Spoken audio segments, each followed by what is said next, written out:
산이 울기 시작했다. 모두 떠나라. 숨을 해하고도 꼬박 하루하고 반나절만이었다.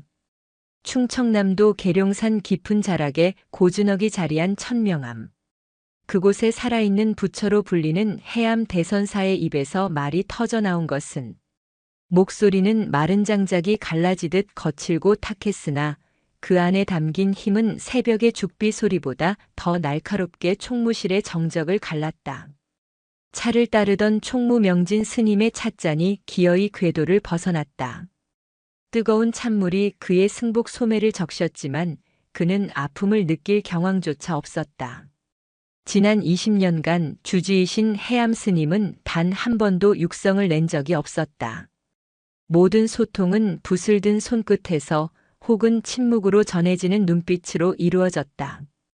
그 깊이를 헤아릴 수 없는 침묵은 천명암의 상징이자 세속의 번뇌를 끊어내는 가장 강력한 법문이었다.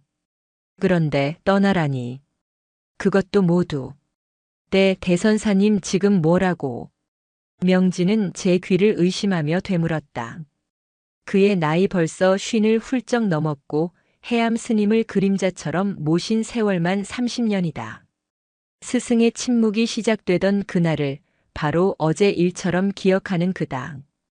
그런 그에게 해암의 목소리는 죽은 사람이 다시 살아 돌아온 것만큼이나 충격적이고 기이한 현상이었다.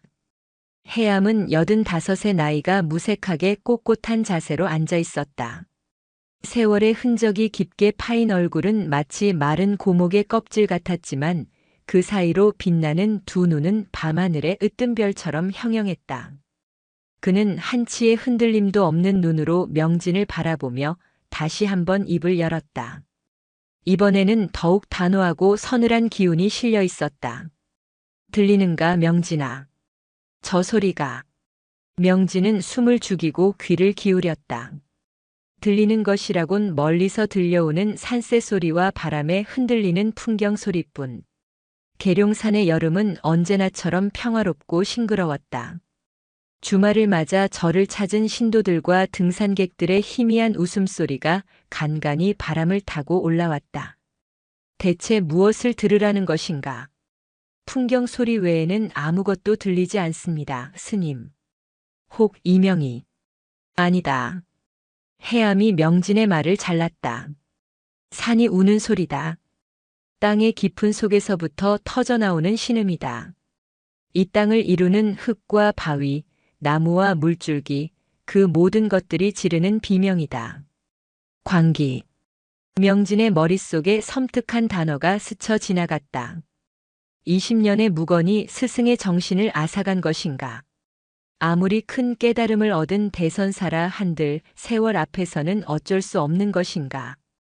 그러나 해암의 눈빛은 그 어느 때보다도 맑고 깊었다. 그 눈은 단순한 광기가 아닌 무언가 거대한 진실을 꿰뚫어 보고 있는 자의 눈이었다. 지금 당장 모든 사람들을 내보내거라.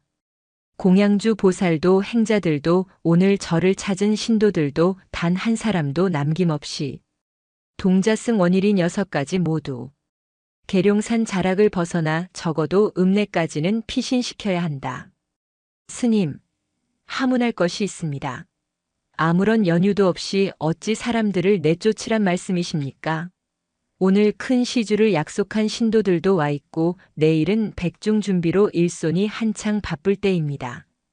갑자기 모두 떠나라 하시면 절의 위신은 어찌 되며 사람들은 또 얼마나 동요하겠습니까?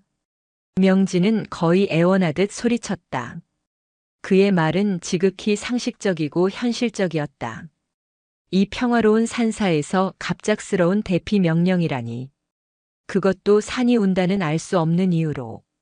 누구도 납득하지 못할 터였다. 해암은 말없이 자리에서 일어났다. 그리고는 창가로 다가가 마치 거대한 생명체를 대하듯 산의 능선을 오랫동안 바라보았다.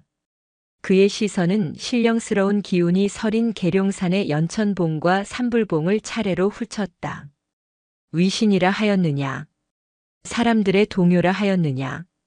해암의 낮은 목소리가 명진의 등 뒤에서 울렸다. 천명암의 기와 한 장, 불상의 금가루 하나가 사람의 목숨보다 중하더냐. 저들의 웅성거림이 다가올 거대한 침묵보다 더 두려우냐. 나는 지난 20년간 입을 닫고 귀를 열었다. 바람의 소리를 들었고 나무의 속삭임을 들었고 바위의 침묵을 들었다. 그리고 마침내 이 산의 신음소리를 듣게 된 것이다. 처음에는 아주 희미한 흐느낌이었지. 하지만 해가 갈수록 그 소리는 거친 절규로 변해갔다. 이제는 더 이상 참을 수 없는 고통의 포효가 되었다. 곧 터질 것이다. 이 산을 뒤흔들고 모든 것을 집어삼킬 분노가. 해암은 천천히 몸을 돌려 명진을 마주했다. 그의 눈에 언뜻 비친 것은 연민과 안타까움이었다. 명진아, 내가 나를 믿지 못하겠다면 내 자신의 눈과 귀를 믿어보아라. 어젯밤 법당 뒤뜰의 대나무 숲에서 무슨 소리가 들리지 않았더냐? 명진은 순간 움찔했다. 어젯밤 분명 이상한 일이 있었다. 자시가 막 지났을 무렵 잠결에 기이한 소리를 들었던 것이다. 마치 수백 개의 피리가 동시에 울부짖는 듯한 섬뜩하고 구슬픈 소리. 바람 소리인가 싶어 창을 열었지만 바람 한 점 불지 않는 고요한 밤이었다. 소리는 분명 대나무 숲 쪽에서 들려왔었다. 대수롭지 않게 여기고 다시 잠을 청했지만 어딘지 모르게 찜찜한 기분이 가시지 않았었다. 그 소리는 바람이 대나무 잎을 스치는 소리가 아니었습니까? 바람이 아니었다. 그것은 땅속의 기운이 대나무의 텅 빈 속을 통과하며 내는 비명이었다. 땅이 숨을 쉬지 못해 괴로워하고 있다는 증거다. 해암은 말을 이었다. 며칠 전 동자승 원일이가 가져온 산딸기는 어떠했더냐? 유난히 쉬고 떨지 않았더냐? 명진의 표정이 다시 한번 굳었다. 며칠 전 원일이가 산 중턱에서 따왔다며 내민 산딸기는 분명 예년과 다른 맛이었다. 달콤함은 온데간데 없고 혀를 찌르는 신맛과 떫은 맛만이 가득했다. 철이 일러 그런가 보다 하고 넘겼던 일이었다. 땅의 기운이 사나워지면 그 땅에서 자라는 모든 것들이 본래의 맛을 잃는 법이다. 열매는 쉬어지고 꽃은 향기를 잃고 약초는 독초로 변하게 되지. 벌레들은 또 어떠하냐? 어제 저녁 대웅전 앞마당을 가득 메웠던 개미떼를 보았을 것이다. 그 수많은 것들이 모두 어디로 향하고 있었더냐? 산 아래쪽이었습니다. 명진은 저도 모르게 대답하고 말았다. 어제 저녁 해가 질 무렵이었다. 수십만 마리는 좋게 되어 보이는 개미떼가 줄을 지어 산 아래로 끝없이 행렬을 이루는 기이한 광경을 목격했다. 평생을 절에서 보냈지만 그런 모습은 처음이었다.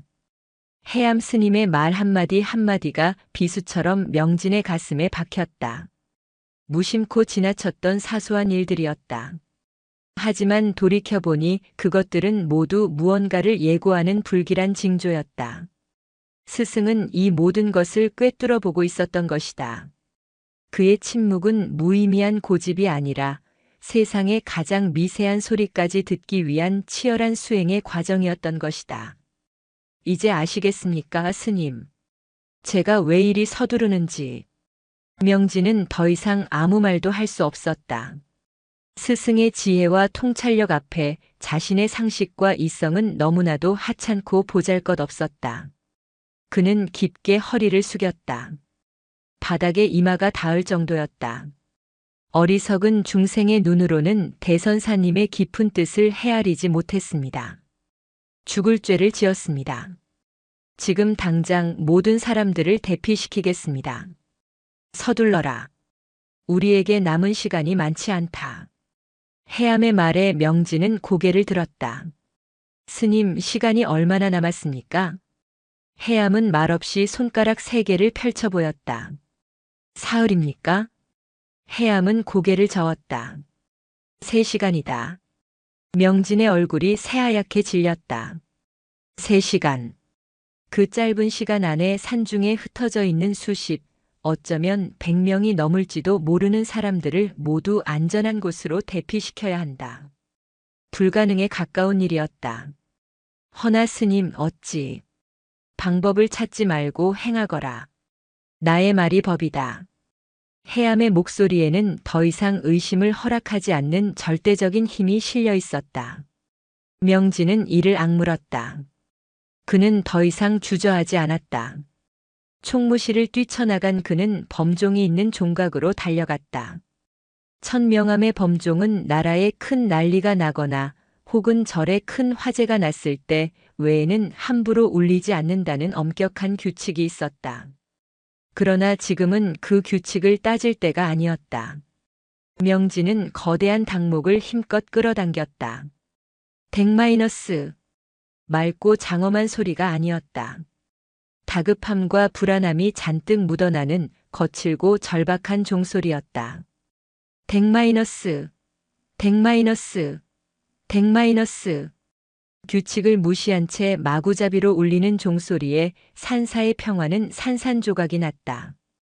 경례를 거닐던 신도들이 후원에서 채소를 다듬던 공양주 보살이 선방에서 좌선하던 스님들이 모두 놀라하던 일을 멈추고 종각으로 시선을 돌렸다. 명진은 숨을 헐떡이며 소리쳤다. 그의 목소리는 종소리에 섞여 계룡산 자락으로 퍼져나갔다. 모두 들으시오. 지금 즉시 모든 짐을 버리고 몸만 빠져나와 산 아래로 대피하시오. 이것은 주지 대선사님의 명이십니다. 반복합니다.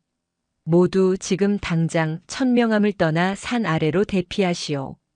갑작스러운 외침에 사람들은 어리둥절한 표정으로 서로의 얼굴만 쳐다볼 뿐이었다. 몇몇은 미친 사람의 헛소리라며 코웃음을 쳤고 또 다른 몇몇은 무슨 일이냐며 불안한 기색으로 웅성거렸다. 그때 대웅전 앞마당에 홀로 서 있던 동자승 원일이가 하늘을 향해 손가락질하며 외쳤다. 저것 보세요. 새들이 이상해요. 원일의 외침에 모든 사람들의 시선이 하늘로 향했다. 그리고 그들은 믿을 수 없는 광경을 목격했다. 수백, 수천 마리의 산새들이 마치 거대한 검은 구름처럼 무리를 지어 계룡산 정상을 버리고 미친 듯이 산 아래쪽으로 날아가고 있었다. 그 모습은 아름다운 군무가 아니었다. 무언가 거대한 공포로부터 달아나는 처절하고 필사적인 비행이었다. 그것은 시작에 불과했다. 새들의 거대한 비행은 공포의 서곡이었다. 하늘을 뒤덮은 검은 날개들이 시야에서 사라지기도 전에 땅 위에서는 또 다른 이변이 시작되었다. 숲속 깊은 곳에서부터 무언가 다급하게 덤불을 헤치는 소리가 들려왔다. 곧이어 고라니와 멧돼지, 너구리 같은 산짐승들이 눈에 핏발이 선 채 경내를 가로질러 산 아래로 내달리기 시작했다. 평소라면 사람의 그림자만 봐도 달아났을 녀석들이 마치 주변에 아무도 없는 것처럼 오직 살기 위한 본능만으로 질주했다. 그 기이하고 섬뜩한 광경에 해암의 명을 비웃던 사람들의 얼굴에서 웃음기가 싹 가셨다. 동물적인 감각이 인간의 이성보다 먼저 위험을 감지한 것이다. 공기 중에 떠도는 미세한 진동, 흙냄새에 섞인 불길한 기운. 인간은 알아채지 못하는 재앙의 전조를 미물들은 온몸으로 느끼고 있었다. 뭐야 멧돼지 떼가 절마당을. 저것 좀 봐. 다람쥐까지 세상에. 웅성거리던 사람들의 목소리에 공포가 깃들기 시작했다. 이성으로 설명할 수 없는 현상 앞에서 가장 원초적인 두려움이 피어올랐다. 명진은 이 순간을 놓치지 않았다. 보셨습니까? 짐승들도 달아나고 있습니다. 더 이상 지체할 시간이 없습니다. 어서 피하십시오. 어서.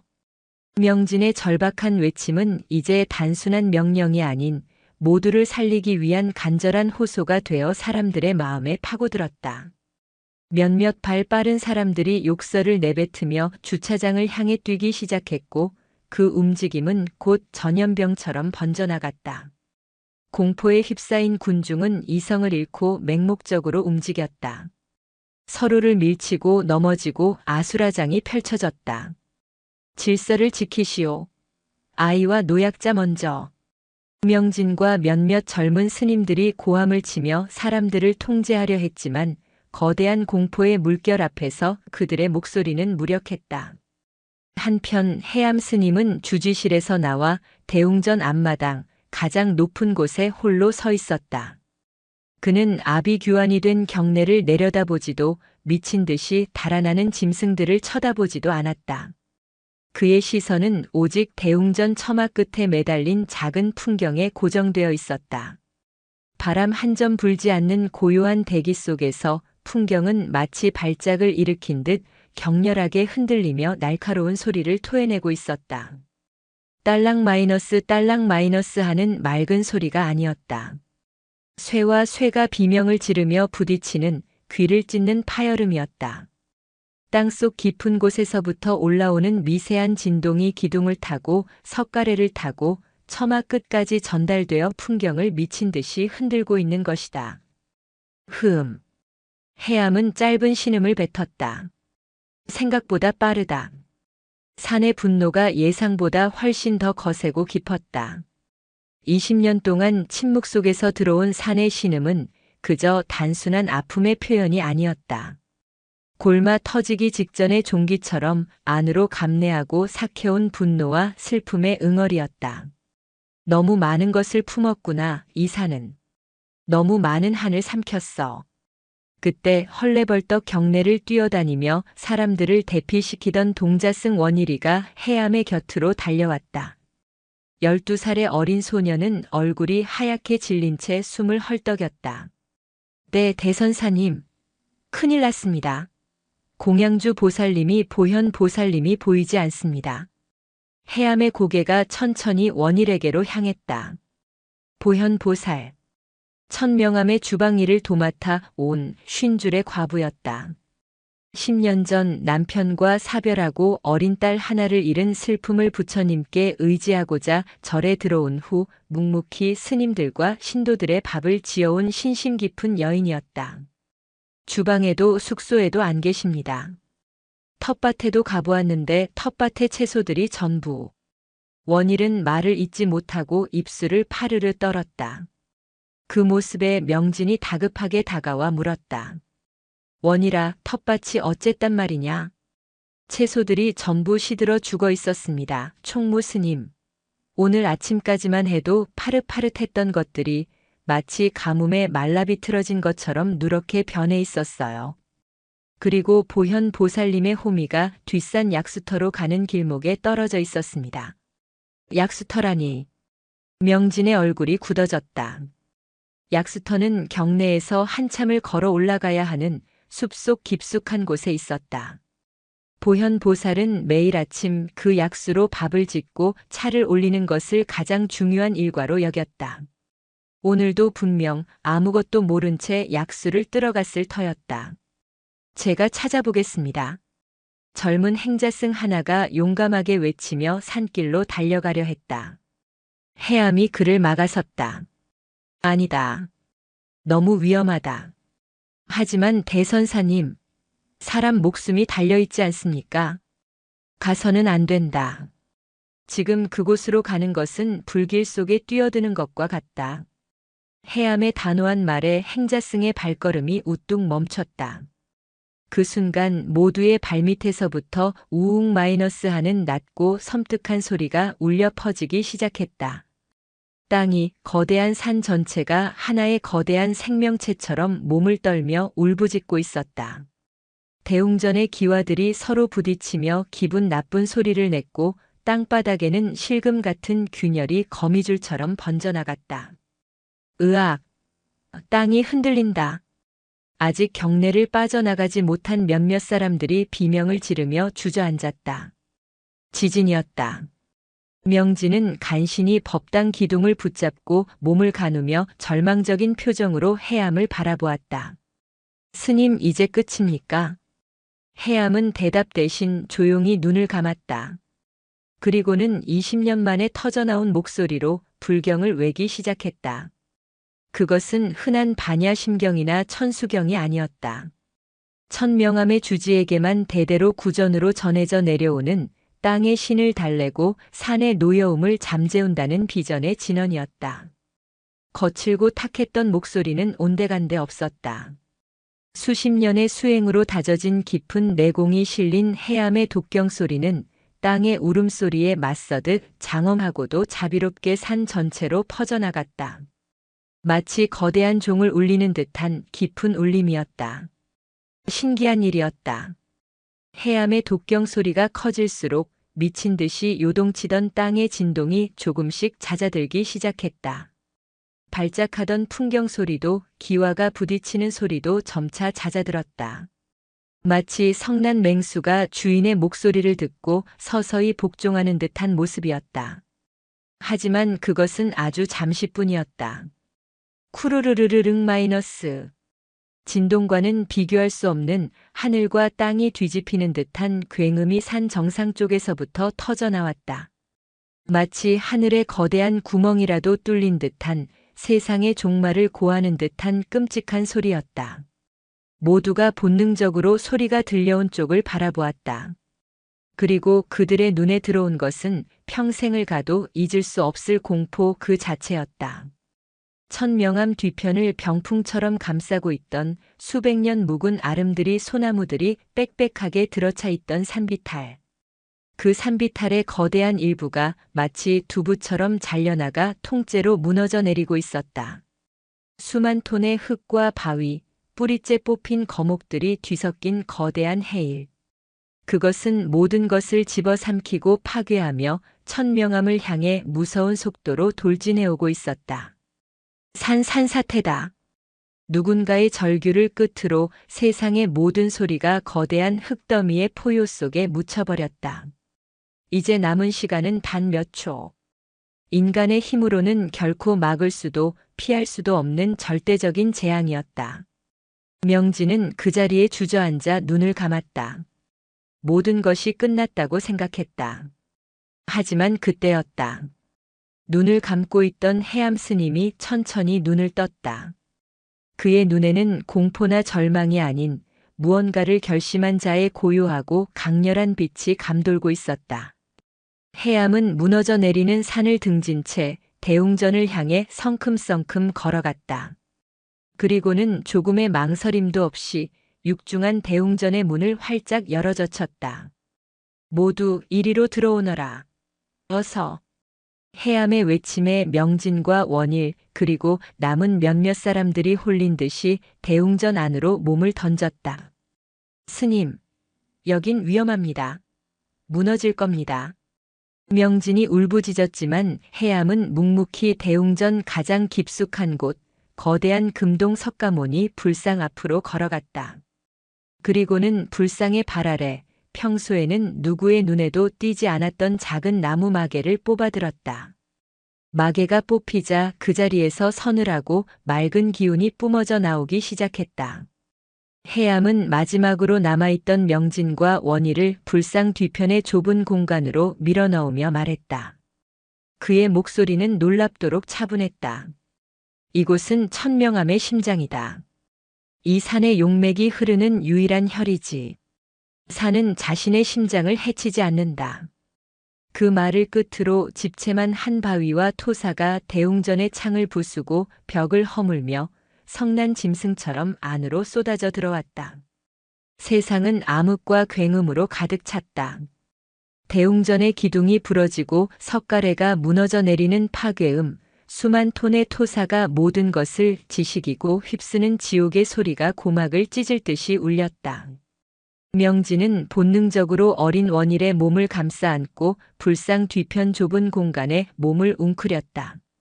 등 뒤로 쏟아져 내리는 흙더미의 압력과 서늘한 냉기가 생과 사의 경계를 아슬아슬하게 넘나들었다. 이대로 죽는구나. 짧은 생이 주마등처럼 스쳐 지나갔다.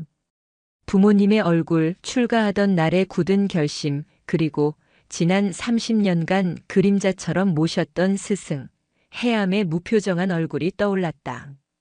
마지막 순간 자신들을 살리기 위해 불상 앞으로 묵묵히 서 있던 스승의 뒷모습. 그는 지금 어디에 있는가?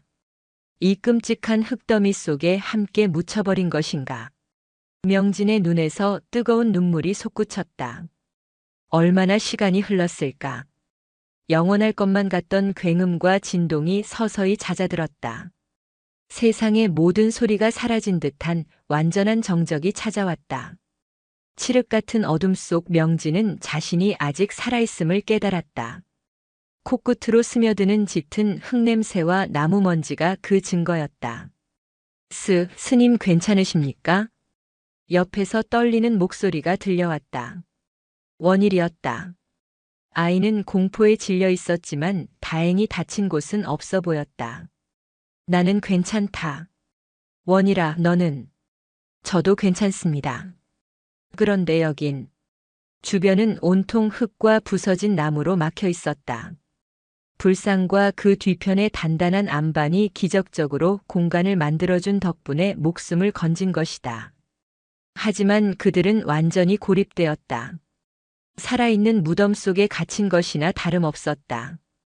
바로 그때 그들의 머리 위쪽에서부터 희미한 빗줄기가 새어들어왔다. 그리고 그 빛을 가르며 익숙한 목소리가 들려왔다. 명진아, 원이라, 살아있느냐? 해암 스님의 목소리였다. 대선사님, 명진과 원일은 동시에 부르짖었다. 목소리가 들려온 쪽을 향해 필사적으로 손을 뻗자 흙과 나무 파편들이 쏟아져 내리며 작은 틈이 생겨났다. 그 틈으로 보이는 스승의 모습은 차마 믿기 힘든 광경이었다. 해암은 불상의 어깨 부분에 걸터 앉아 있었다. 그의 온몸은 흙먼지로 뒤덮여 있었지만 상처 하나 없이 멀쩡했다. 그는 쏟아져 들어오는 토사의 흐름을 정확히 읽고 가장 마지막 순간에 불상을 밟고 뛰어올라 가장 높은 곳으로 피했던 것이다. 수십 년간의 선수행으로 다져진 초인적인 평정심과 판단력이 아니면 불가능한 일이었다. 해암은 부서진 석가래를 지팡이 삼아 아래쪽으로 길을 내기 시작했다. 움직이지 말고 가만히 있거라. 아직 여진이 남아있을 수 있다. 스승의 침착한 목소리에 명진과 원일은 혼란스러웠던 마음을 겨우 진정시킬 수 있었다. 얼마 후 세 사람이 겨우 빠져나올 수 있을 정도의 공간이 확보되었다. 밖으로 나온 그들은 눈앞에 펼쳐진 광경에 할 말을 잃었다. 대웅전은 형체를 알아볼 수 없을 정도로 완전히 파괴되었다. 거대한 불상은 기적적으로 자리를 지키고 있었지만 그 주변은 온통 흙과 바위, 부서진 나무들로 가득한 거대한 무덤이 되어 있었다. 빛이 들어오던 곳은 지붕의 절반이 통째로 날아가 버린 구멍이었다. 해암이 말했다. 산은 자신의 심장을 해치지 않는다고. 그 말은 사실이었다. 산사태는 마치 거대한 강물이 바위를 비껴 흐르듯 정확히 불상이 있는 자리를 중심으로 양옆으로 갈라져 대웅전을 휩쓸고 지나갔다. 해암이 불상 아래의 마개를 뽑아낸 순간 땅속 깊은 곳의 용맥에서 뿜어져 나온 맑고 강한 기운이 거대한 방어막처럼 작용하여 쏟아져 내리는 토사의 흐름을 갈라놓은 것이다. 이것은 단순한 우연이나 기적이 아니었다. 천명암을 처음 창건했던 고승이 훗날 닥쳐올지도 모를 산의 분노를 예견하고 가장 안전한 혈자리에 법당을 세워 비상시에 피난처로 삼을 수 있도록 설계해 놓은 지혜의 산물이었다. 그리고 해암은 그 깊은 뜻을 꿰뚫어 보고 있었던 것이다. 스님 보현 보살님은? 원일이 울먹이며 물었다. 해암은 말없이 대웅전 바깥쪽을 가리켰다. 완전히 무너져 내린 출입구 너머 산산조각난 세상의 풍경이 보였다. 천명암의 아름다웠던 경내는 온데간데 없었다. 요사체도 공양간도 스님들의 선방도 모두 거대한 흙더미 아래에 파묻혀 흔적조차 찾을 수 없었다. 그들이 서 있는 대웅전의 잔해만이 마치 난파선처럼 폐허의 바다 위에 외롭게 떠 있는 섬과 같았다. 살아남지 못했을 것이다. 해암의 목소리는 담담했지만 그 안에는 깊은 슬픔이 배어 있었다. 부디 좋은 곳으로 가셨기를. 명진은 차마 고개를 들지 못하고 흐느꼈다. 자신의 어리석음과 나태함 때문에 소중한 목숨을 구하지 못했다는 죄책감이 그의 어깨를 무겁게 짓눌렀다. 조금만 더 일찍 스승의 말을 믿고 서둘렀더라면. 해암은 그런 명진의 어깨를 묵묵히 다독였다. 자책하지 마라, 명진아. 이것은 너의 잘못이 아니다. 모든 것은 정해진 업과 인연의 흐름 속에서 일어난 일. 우리는 그저 우리가 할 수 있는 최선을 다했을 뿐이다. 스승의 따뜻한 위로에 명진은 겨우 울음을 그쳤다. 이제 어찌해야 합니까, 스님? 절은 완전히 무너졌고 우리는 고립되었습니다. 산 아래로 내려가는 길도 모두 끊겼을 것입니다. 기다려야지. 해암은 폐허가 된 대웅전 밖으로 걸어나가 잿빛 하늘을 올려다보았다. 흙먼지가 하늘을 가려 해는 보이지 않았다. 우리가 보이지 않으면 아래에 있는 사람들이 우리를 찾아올 것이다. 그리고 산은 이제 울음을 그쳤다. 보아라. 해암의 손끝을 따라 시선을 돌린 명진과 원일은 먼지가 조금씩 가라앉은 산의 모습을 볼 수 있었다. 산사태가 휩쓸고 지나간 자리는 마치 거대한 짐승이 핥히고 간 상처처럼 흉측하게 패여 있었다. 하지만 그 상처받은 산의 모습 어디에서도 조금 전까지 느껴졌던 살기등등한 분노의 기운은 찾아볼 수 없었다. 대신 거대한 수술을 끝낸 환자처럼 고통스럽지만 한결 편안해진 듯한 깊고 고요한 침묵이 산 전체를 감싸고 있었다. 산은 오랜 시간 품어왔던 울음과 분노를 한 번에 토해냄으로써 스스로를 정화한 것이다. 해암이 나지막이 말했다. 천명은 하늘의 뜻이고 진호는 땅의 분노다. 하늘의 뜻을 거스르고 땅의 분노를 가볍게 여긴 자들에게 자연은 언제나 가장 무서운 모습으로 그 대가를 묻는 법이다. 우리는 오늘 그것을 보았을 뿐이다. 그의 말은 단순한 재앙의 해석이 아니었다. 인간의 오만함에 대한 깊은 경고이자 대자연의 섭리에 대한 겸허한 깨달음이었다. 얼마 지나지 않아 산 아래쪽에서부터 사람들을 부르는 희미한 소리가 들려오기 시작했다. 대피했던 스님들과 신도들, 그리고 소식을 듣고 달려온 마을 사람들이 구조대를 이끌고 험준한 산을 오르기 시작한 것이다. 해암과 명진 그리고 원일은 서로를 부축하며 소리가 들려오는 쪽을 향해 천천히 발걸음을 옮겼다. 그들의 등 뒤로 폐허가 된 천명암의 잔해 위로 잿빛 하늘의 구름이 서서히 걷히고 한 줄기 눈부신 햇살이 비추기 시작했다. 그것은 파괴 속에서 다시 피어나는 희망의 빛이자 모든 것이 끝난 자리에서 새롭게 시작될 기나긴 이야기의 서막이었다. 해암에 깨어진 침묵은 천명암의 파괴와 재건, 그리고 그 속에 살아가는 사람들의 운명을 완전히 새로운 방향으로 이끌기 시작한 것이다. 그리고 아무도 몰랐다. 산이 울음을 그친 그 자리에 과거로부터 묻혀있던 또 다른 비밀이 곧 그 모습을 드러내리라는 것을. 세상이 다시 소리를 되찾았을 때 그 소리는 안도와 비통함이 뒤섞인 기묘한 울림이었다.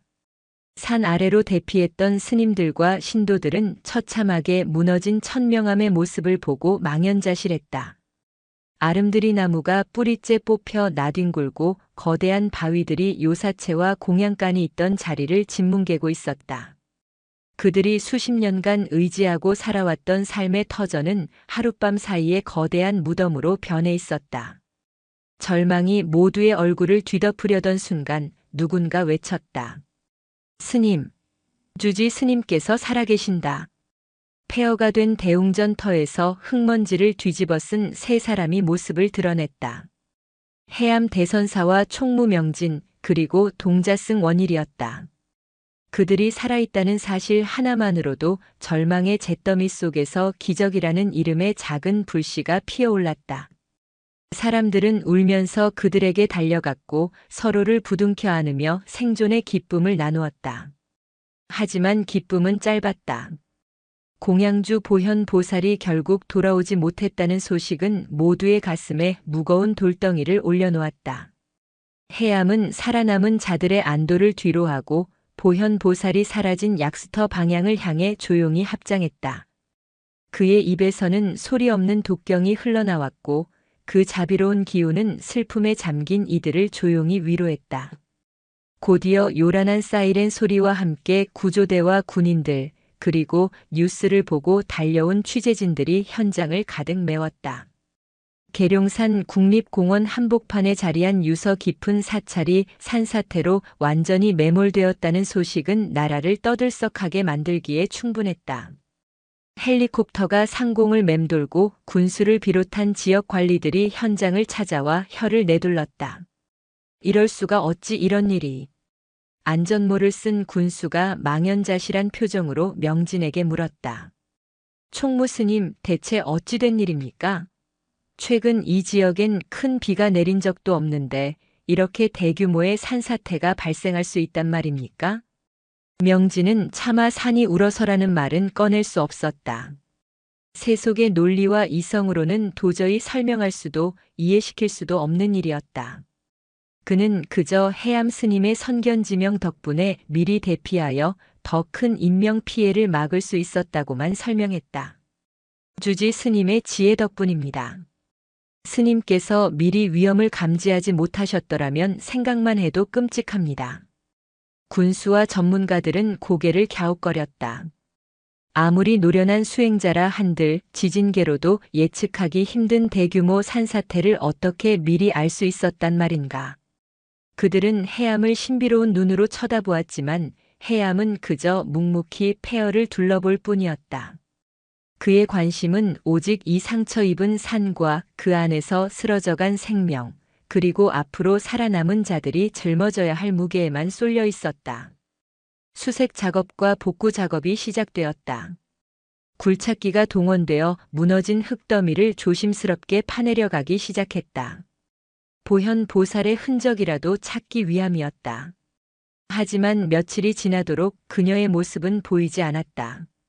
산은 그녀를 자신의 깊은 품속으로 완전히 거두어간 듯 했다. 그러던 나흘째 되던 날 오후였다. 대웅전 터 주변을 정리하던 군인들 사이에서 고함 소리가 터져 나왔다. 어이, 이쪽으로 와봐. 여기 뭔가 이상한 게 있어. 사람들이 순식간에 몰려들었다. 굴착기가 조심스럽게 흙을 걷어낸 자리에 주변의 흙이나 바위와는 전혀 다른 질감의 물체가 모습을 드러낸 것이다. 그것은 사람의 손길로 정교하게 다듬어진 거대한 직사각형의 돌괴짝, 즉 석함이었다. 석함은 성인 남자의 관보다도 훨씬 크고 육중했다. 표면에는 오랜 세월의 흔적인 듯 이끼가 두껍게 끼어 있었고 복잡하고 기이한 문양들이 음각되어 있었다. 하지만 그 문양은 불교의 상징인 연꽃이나 만자 문양도 아니었고 도교나 민간 신앙에서 볼 수 있는 형태도 아니었다. 마치 살아있는 뱀 수십 마리가 서로 얽혀 있는 듯한 기묘하고도 불길한 기운을 풍기는 문양이었다. 이게 대체 뭐지? 이런 게 왜 절터 깊은 곳에서? 현장을 지휘하던 문화재 전문위원이 안경을 고쳤으며 중얼거렸다. 석함이 발견된 위치는 단순히 흙에 묻혀있던 수준이 아니었다. 산사태로 인해 산의 속살이 깊게 파헤쳐지면서 수십 미터는 좋게 될 법한 땅속 깊은 곳에서부터 융기하듯 솟아오른 형태였다. 마치 산이 오랜 시간 감춰왔던 비밀을 세상 밖으로 토해낸 듯한 모습이었다. 군수와 관계자들은 흥분을 감추지 못했다. 이거 엄청난 발견일지도 모르겠군. 신라 시대, 아니 어쩌면 그 이전 시대의 유물일 수도 있겠어. 당장 정밀 조사를 위해 연구소로 옮겨야 합니다. 사람들이 석함에 밧줄을 걸고 들어 올리려던 순간 조용히 그 모습을 지켜보던 해암이 입을 열었다. 그의 목소리는 낮고 조용했지만 그 안에 담긴 무게감은 소란스러운 현장을 단숨에 제압했다. 그 손 멈추거라. 모두의 시선이 해암에게로 쏠렸다. 이것은 이 산의 것이다. 함부로 가져갈 수 없다. 군수가 난처한 표정으로 해암에게 다가왔다. 대선사님 무슨 말씀이십니까? 물론 이 절터에서 발견된 것이니 사찰의 소유권을 주장하실 수는 있겠으나 이것은 국가적으로도 중요한 문화유산일 가능성이 매우 높습니다. 정밀한 연구와 보존을 위해서는 전문가들의 손에 맡기는 것이 이것은 너희들이 말하는 그런 유물이 아니다. 해암은 군수의 말을 자르며 석함으로 천천히 다가갔다. 그는 이끼 낀 석함의 표면을 마른 손으로 부드럽게 쓸어내렸다. 마치 오랜 친구를 어루만지듯 혹은 상처 입은 짐승을 달래듯. 이것은 약속의 증표이자 시간을 가두어둔 봉인이다. 산이 울음을 터뜨려 세상 밖으로 내보낸 데에는 반드시 그만한 이유가 있을 터. 봉인이라니요? 스님, 너무 비과학적인. 과학으로 설명되지 않는다고 하여 존재하지 않는 것이라 말할 수 있는가? 해암의 서늘한 반문에 군수는 입을 다물었다. 해암은 석함의 기묘한 문양을 따라 손가락을 움직였다. 이것을 열어야만 한다. 이 산이 왜 울었는지, 그리고 앞으로 우리가 무엇을 해야 하는지에 대한 답이 이 안에 들어있을 것이다. 스님, 위험합니다. 안에 무엇이 들어있을지 알 수 없습니다. 고대의 가스가 차 있을 수도 있고 구조가 불안정해 파손될 수도 있습니다. 전문가들이 앞다투어 그를 말렸다. 하지만 해암은 흔들리지 않았다. 이것은 여기서 열어야만 한다. 이 산의 기운이 지켜보는 앞에서 이것을 억지로 옮기는 순간 이 안에 담긴 기운은 소멸하거나 혹은 제어할 수 없는 형태로 폭주하게 될 것이다. 해암의 말에는 거역할 수 없는 확신이 담겨 있었다. 그의 눈빛은 이 석함의 정체와 그것을 다루는 방법을 이미 알고 있다는 듯 깊고 고요했다. 명진조차 스승의 그런 모습은 처음 보았다. 지난 20년간 무건 수행을 하던 고요한 수행자의 모습이 아니었다. 마치 역사의 거대한 비밀을 홀로 짊어져 온 수호자와 같은 위엄이 느껴졌다. 결국 해암의 고집에 군수와 관계자들은 한 발 물러설 수밖에 없었다. 현장에서 석함을 개봉하되 안전거리를 확보하고 모든 과정을 비디오로 촬영한다는 조건이 붙었다. 사람들이 숨을 죽이고 지켜보는 가운데 해암은 석함 앞에 조용히 무릎을 꿇고 앉았다. 그는 복잡하게 얽힌 문양의 한가운데 아주 작은 홈이 파인 곳을 찾아냈다. 열쇠 구멍이라기엔 너무나 작고 기이한 형태였다. 그는 품속에서 작은 은으로 만든 칼을 꺼냈다. 그리고는 망설임 없이 자신의 왼손 엄지손가락 끝을 살짝 베었다.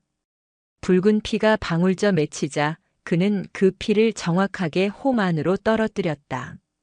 스님. 명진이 놀라 소리쳤지만 해암은 아랑곳하지 않았다. 피가 스며들자 놀라운 일이 벌어졌다. 석함 전체의 기묘한 문양들이 희미한 빛을 발하기 시작했다. 그리고는 마치 살아있는 생물처럼 꿈틀거리며 스스로 제자리를 찾아 움직이는 듯한 착각을 불러일으켰다. 우웅. 석함 내부에서부터 낮고 깊은 공명음이 울려 퍼졌다. 해암은 눈을 감고 다시 한번 땅의 신을 달래는 진언을 외기 시작했다. 그의 목소리가 폐허가 된 산사에 울려 퍼지자 석함의 빛과 공명음도 그의 목소리에 화답하듯 점점 더 강렬해졌다. 마침내 진언이 끝나자 석함의 모든 빛이 한순간에 사라졌다. 덜커덕 마이너스. 수천 년은 좋게 되었을 법한 육중한 돌뚜껑이 아주 작은 소리를 내며 스스로 조금 움직였다. 봉인이 풀린 것이다. 마른 침을 삼키는 소리가 여기저기서 들려왔다. 이제 상처 입은 산이 세상에 내놓은 비밀의 씨앗이 그 모습을 드러낼 순간이었다. 침묵은 무거웠다. 해암 스님이 두 손으로 석함의 뚜껑을 잡았을 때 현장에 있던 모든 사람들은 숨 쉬는 것조차 잊었다. 육중해 보이던 돌뚜껑은 의외로 부드럽게 옆으로 밀려났다. 끼익거리는 마찰음 대신 마치 잘 훈련된 기계처럼 고요하고 매끄러운 움직임이었다. 뚜껑이 완전히 열리고 석함의 내부가 드러난 순간 사람들의 입에서 동시에 탄식과 실망의 소리가 터져나왔다. 그들이 기대했던 금은 보화나 화려한 유물은 없었다.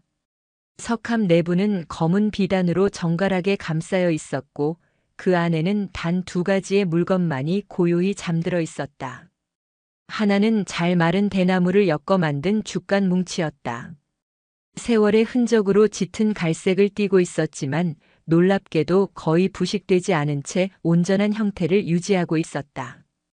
다른 하나는 그 옆에 놓인 주먹만 한 크기의 작은 톡이었다. 그 안에는 검고 딱딱하게 굳어있는 연꽃의 씨앗처럼 보이는 것이 하나 들어 있었다. 이게 전부란 말인가? 군수가 허탈한 목소리로 중얼거렸다. 고고학자들과 전문가들도 당혹스러운 표정이었다.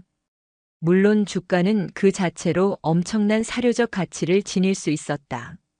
하지만 이토록 거대한 석함에 이토록 신비로운 방식으로 봉인해 둔 것이 고작 낡은 책 한 권과 씨앗 하나라니.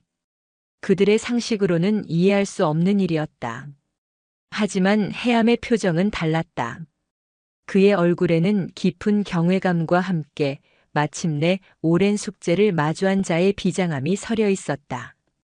그는 조심스럽게 죽간 뭉치를 들어 올렸다. 끈을 풀고 첫 번째 죽간을 펼치자 그곳에는 기이한 형태의 고대 문자가 새겨져 있었다. 한자와도 산스크리트어와도 다른 마치 자연의 형상을 본뜬 듯한 원시적인 문자였다. 이 문자는 문화재 전문위원이 더듬거리며 말했다. 현존하는 어떤 문자 체계와도 다릅니다. 학계에 보고된 적 없는 완전히 미지의 문자입니다. 학자들은 흥분했지만 해암은 그들의 소란에 아랑곳하지 않고 묵묵히 죽간의 내용을 훑어내려갔다. 그는 그 문자를 읽을 수 있는 것처럼 보였다. 정확히는 읽는다기보다는 문자에 담긴 기운과 의미를 느끼고 있는 듯 했다. 그의 눈빛은 아득한 과거의 시간을 여행하고 있었다. 한참의 시간이 흐른 뒤 해암은 조용히 죽간을 다시 묶었다. 그리고는 명진과 다른 스님들을 향해 말했다. 이것은 진경이다. 누를 진 글경. 말 그대로 이 산의 흉포한 기운을 누르고 다스리기 위해 쓰인 경전이다. 산의 기운을 다스리는 경전이라니요? 명진이 되물었다. 그의 목소리에는 여전히 믿기지 않는다는 기색이 역력했다. 천명암이 이곳에 세워진 것은 지금으로부터 1000년도 더 전의 일이다. 해암의 목소리는 마치 역사를 직접 목격한 사람처럼 아득하게 울렸다. 그때 이 계룡산의 용맥, 즉 산의 전기가 흐르는 맥이 크게 뒤틀리는 변고가 있었다고 한다. 그로 인해 산의 기운이 흉포해져 산사태와 역병이 끊이지 않았고 백성들의 고통이 극에 달했지. 그때 원효나 의상 같은 이름난 대사들조차 감히 손대지 못했던 이 땅의 문제를 해결하기 위해 스스로를 지우리라 칭했던 한 명의 승려가 나타났다. 해암은 잠시 숨을 골랐다. 그의 이야기에 모두가 빠져들고 있었다. 지울 대사는 불법뿐만 아니라 땅의 기운을 읽고 자연과 소통하는 술법에도 능통했던 기인이었다고 전해진다. 그는 이 산에 뒤틀린 용맥의 중심 가장 흉한 기운이 새어나오는 혈자리에 스스로를 봉인하여 그 흐름을 바로잡고자 했다. 그가 남긴 마지막 유산이 바로 이 진경과 천년수련의 씨앗이다. 해암은 작은 토기 안에 든 검은 씨앗을 가리켰다. 이 경전에는 산의 기운을 다스리는 법과 이 씨앗을 틔워 연꽃을 피움으로써 탁한 기운을 정화하는 비법이 담겨 있다. 그리고 천명암은 본래 부처님을 모시는 법당이기 이전에 지울 대사의 거대한 봉인과 이석함을 지키기 위해 세워진 일종의 파수대였던 것이다. 충격적인 이야기였다. 천명암의 주지 스님들은 대대로 불법을 전하는 스승인 동시에 이 산의 거대한 비밀을 지키는 수호자의 임무를 계승해 왔던 것이다. 하지만 1000년이라는 기나긴 세월이 흐르는 동안 그 본래의 의미는 퇴색되고 형식만이 남았다. 진경의 존재는 잊혔고 주지들은 자신들이 왜 이곳에 있어야 하는지에 대한 근본적인 이유조차 모른 채 절을 지켜왔다. 그렇다면 스님께서 지난 20년간 묵언 수행을 하신 것도? 명진이 떨리는 목소리로 물었다. 해암은 희미하게 고개를 끄덕였다. 나 역시 그 의미를 완전히 알지는 못했다. 하지만 주지가 된 첫날부터 내면에서부터 알 수 없는 속삭임이 들려왔다. 귀를 기울여라. 들어야만 한다는 목소리였지. 나는 그 목소리를 따르기 위해 입을 닫았다. 세상의 소음으로부터 나를 격리하자 비로소 들리기 시작했다. 약해져가는 봉인의 틈으로 새어나오는 산의 신음소리가. 모든 조각이 맞춰지고 있었다. 산사태는 단순한 자연재해가 아니었다. 봉인이 약해져 더 이상 산의 흉포한 기운을 감당할 수 없게 되자 산 스스로가 상처를 도려내고 동시에 잊혔던 해결책인 진경을 세상 밖으로 꺼내기 위해 벌인 처절한 몸부림이었던 것이다. 이제 알겠느냐, 명진아. 우리가 해야 할 일이 무엇인지. 해암은 죽간과 연꽃 씨앗을 품에 안고 자리에서 일어났다. 우리는 천명암을 다시 세워야 한다. 무너진 기와와 기둥을 다시 세우는 것만이 아니다. 잊혔던 수호자의 소명을 다시 세우고 약해진 봉인을 바로잡아야만 한다. 이 진경을 해독하고 1000년 동안 잠들어 있던 이 씨앗에서 새로운 생명의 꽃을 피워내야 한다. 그것이 이번 재앙으로 희생된 보현 보살과 이 산의 수많은 생명들에게 우리가 할 수 있는 유일한 속죄이자 살아남은 자들의 의무다. 해암의 선언에 명진을 비롯한 모든 스님들이 숙연히 고개를 숙였다. 그들의 눈에는 더 이상 저를 잃은 슬픔이나 미래에 대한 막막함이 아닌 거대한 사명을 부여받은 자들의 굳은 결의가 빛나고 있었다. 하지만 그때 현장을 지켜보던 한 젊은 지질학자가 못마땅한 표정으로 나섰다. 잠깐만요, 스님. 말씀 중에 죄송하지만 저는 도저히 동의할 수 없습니다. 용맥이니 봉인이니 하는 비과학적인 이야기로 이 사태를 덮을 수는 없습니다. 이건 명백한 지질학적 현상입니다. 그리고 아직 끝난 게 아닐 수도 있습니다. 그는 태블릿 PC를 꺼내 들어 복잡한 데이터 그래프를 사람들에게 보여주었다. 이건 저희가 설치한 간이 지진계의 기록입니다. 산사태 이후에도 미세한 진동이 계속해서 감지되고 있습니다. 문제는 그 진원의 위치가 이번 산사태가 발생한 곳이 아니라 계룡산의 주봉인 천왕봉 바로 아래라는 겁니다. 그의 말에 모두가 긴장했다.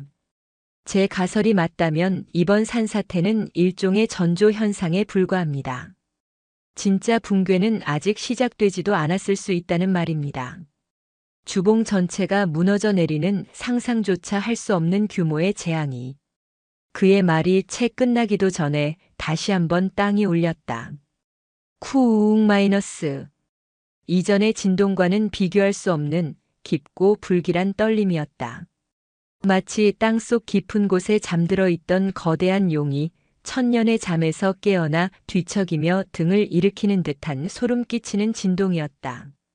해암은 흔들리는 땅 위에서 조금도 미동도 하지 않았다. 그는 진경을 품에 안은 채 멀리 안개에 쌓인 계룡산의 정상을 향해 시선을 고정했다. 그의 눈빛은 이전보다 훨씬 더 깊고 어두워져 있었다. 그래, 이제야 오는군. 진짜 노여움은 아직 시작되지 않았지. 산의 울음은 그치지 않았다. 그것은 이제부터 시작될 거대한 분노의 서곡에 불과했다. 두 번째 진동은 사람들의 마음속에 남은 희망의 불씨마저 꺼뜨릴 듯 강력했다. 그것은 단순한 여진이 아니었다. 땅의 가장 깊은 곳, 근원적인 힘이 뒤틀리며 내는 불쾌한 비명이었다. 사람들은 비명을 지르며 엎드렸고 구조 작업을 위해 세워뒀던 장비들이 위태롭게 흔들렸다. 젊은 지질학자의 얼굴은 새하얗게 질려 있었다. 그의 가설이 끔찍한 현실이 되어 눈앞에 펼쳐지고 있었다. 진동이 잦아들자 공기는 이전보다 훨씬 무겁고 축축하게 변해 있었다. 마치 거대한 폭풍우가 몰려오기 직전의 고요함처럼 불길한 긴장감이 계룡산 전체를 감쌌다. 해암 스님은 천왕봉 쪽에서 눈을 떼지 않았다. 그의 눈에는 무언가 보이지 않는 거대한 형체가 보이는 듯 했다. 명진이 다급하게 그의 팔을 붙잡았다. 대선사님, 어서 이곳을 피해야 합니다. 저 학자의 말이 맞다면 이곳도 더 이상 안전하지 않습니다. 아니다, 명진아. 해암의 목소리는 놀랍도록 차분했다. 이제 와서 피할 곳은 없다. 저것이 깨어나면 이 계룡산 자락 전체가 위험에 빠지게 될 것이다. 우리가 피하는 것이 아니라 우리가 막아야만 한다. 막다니요? 대체 무엇을 말씀이십니까? 저것이라니요? 해암은 비로소 명진에게 시선을 돌렸다. 그의 눈에는 깊은 연민이 담겨 있었다. 지울 대사께서 봉인한 것은 단순히 뒤틀린 용맥의 기운만이 아니었다. 그 기운이 만들어낸 업의 응어리 수천 년간 이 땅에 쌓여온 인간들의 욕심과 증오, 슬픔과 원한을 먹고 자라난 거대한 사기의 덩어리, 그것을 함께 봉인했던 것이다. 해암의 설명은 마치 오래된 전설처럼 들렸다. 하지만 방금 전 땅을 뒤흔든 거대한 진동과 석함에서 나온 기이한 경전은 그의 이야기에 끔찍한 현실감을 부여했다. 1000년 동안 천명암은 부처님의 법력과 스님들의 수행으로 그 봉인을 유지해왔다. 하지만 세월이 흐르며 그 힘은 약해졌고 봉인된 사기는 점점 더 힘을 키워 마침내 봉인을 부수고 깨어나려 하고 있다. 이번 산사태는 그저 녀석이 굳게 닫힌 문을 부수기 위해 몸부림을 친 것에 불과하다. 해암의 말에 따르면 지질학자가 예측한 더 큰 붕괴는 바로 그 사기의 본체가 완전히 깨어나 세상 밖으로 나오는 과정에서 벌어질 재앙이었다. 그것은 단순한 자연 현상이 아닌 영적인 존재가 실체화되는 과정에서 발생하는 물리적인 파괴였다. 그렇다면 저희가 어찌해야 합니까? 저희 같은 평범한 수행자들이 어찌 그런 엄청난 것을. 명진의 목소리는 절망으로 잠겨 있었다. 해암은 품속의 죽간과 연꽃 씨앗을 소중하게 어루만졌다. 지울 대사께서는 이 모든 것을 예견하셨다. 그래서 이 진경과 씨앗을 남기신 것이다. 이 경전에는 사기를 잠재우고 탁한 기운을 정화하는 비법이 담겨 있다. 그리고 이 천년 수련의 씨앗은 그 비법을 실행할 수 있는 유일한 열쇠다. 연꽃 씨앗이 열쇠라니요? 연꽃은 진흙 속에서 피어나지만 결코 더러움에 물들지 않는 청정의 상징이다. 이 씨앗은 평범한 씨앗이 아니다. 천년의 세월 동안 이 산의 정기를 머금고 잠들어 있던 법물이지. 이 씨앗을 틔워 연꽃을 피우고 그 청정한 기운으로 사기의 근원을 정화해야만 한다. 그것이 이 산을 그리고 이 땅을 구할 유일한 방법이다. 이야기는 점점 더 믿기 힘든 방향으로 흘러갔지만 이제 아무도 해암의 말을 비웃거나 부정하지 못했다. 그들은 이미 상식을 뛰어넘는 일들을 두 눈으로 목격했다. 그때 산 아래 마을 이장이 다급하게 산을 올라와 해암에게 달려왔다. 그의 얼굴은 공포로 일그러져 있었다. 스님, 큰일 났습니다. 마을 사람들이 이상합니다. 무슨 일이냐? 어젯밤부터 마을 사람들이 모두 똑같은 악몽을 꾸었다고 합니다. 검은 안개가 산을 뒤덮고 땅이 갈라지며 괴물 같은 것들이 기어나오는 끔찍한 꿈을 그리고 오늘 아침부터는 우물물이 갑자기 역한 냄새를 풍기며 썩기 시작했고 사람들이 이유 없이 서로에게 시비를 걸고 싸우기 시작했습니다. 닭들은 알을 낳지 않고 개들은 온종일 하늘을 보며 지저댑니다. 마치 마을 전체가 미쳐가는 것 같습니다. 사기의 영향이 이미 산 아래까지 미치기 시작한 것이다. 봉인이 깨지면서 새어나온 탁한 기운이 사람들의 정신과 마을의 생태계를 좀먹고 있었다. 이대로라면 산이 무너지기 전에 사람들이 먼저 서로를 해치고 자멸하게 될지도 모른다. 상황은 한시가 급했다. 해암은 결단을 내렸다. 명진아. 너는 스님들과 사람들을 이끌고 임시 거처를 마련하여 더 이상 사기에 휩쓸리지 않도록 경을 외고 마음을 다스리게 하라. 특히 어린 원일이를 잘 보살펴 그 순수한 동심이 더럽혀지지 않도록 해야 한다. 스님께서는 어찌하시렵니까? 나는 남겠다. 해암은 폐허가 된 대웅전터를 가리켰다. 이곳이 봉인의 중심이다. 내가 이곳을 지키며 진경을 해독하고 연꽃을 피울 방법을 찾아야 한다. 한시라도 빨리 이 땅의 기운을 바로잡지 않으면 모든 것이 돌이킬 수 없게 된다. 아니 됩니다, 스님.